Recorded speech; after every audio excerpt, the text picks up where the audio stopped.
Welcome back to Face the Nation. I'm John Dickerson. We have more battleground tracker numbers from those key states that will decide the election. In Pennsylvania, Hillary Clinton holds an 8-point lead over Donald Trump, 48-40.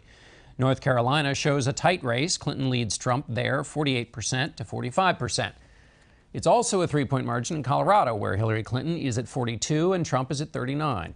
And in Arizona, a Republican-leaning state where Clinton is doing well, Trump leads by just 2 points, 44-42%.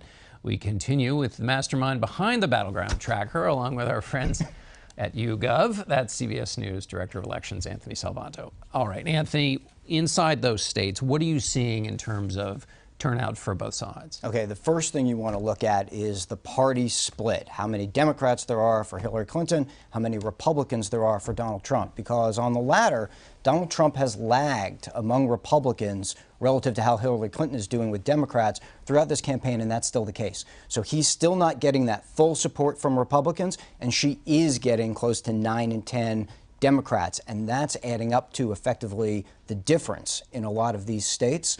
And that's sort of mixed in there with a little bit of a growing gender gap, and I keep my eye on that. The difference between how men vote and how women vote, more women leaning towards Hillary Clinton, more men going towards Donald Trump. So in Pennsylvania, our finding is that 78% of the Republicans are behind Donald Trump. Would that explain why he's down 8 points in Pennsylvania? It does, and that sounds like a lot, and it feels like a lot, but it's not enough. And so what that tells you is 78% 78% is not right. enough. I mean, a typical Republican is going to get closer to 90%. And so even when, you heard Governor Pence talk about Republicans needing to come home, that's what he's talking about. They're probably seeing the same things in their data, that there are a lot of Republicans for Donald Trump, but not enough to make up the difference numerically. Right. So he's having huge rallies, but he needs more than the big rally groups.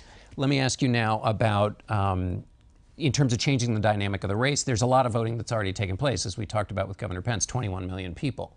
Does that make it harder to shift things now? It does. So there's 20 million people, 21 million people have already voted, already cast ballots. And that's incorporated into the polling somewhat. But of course, those votes are in the bank.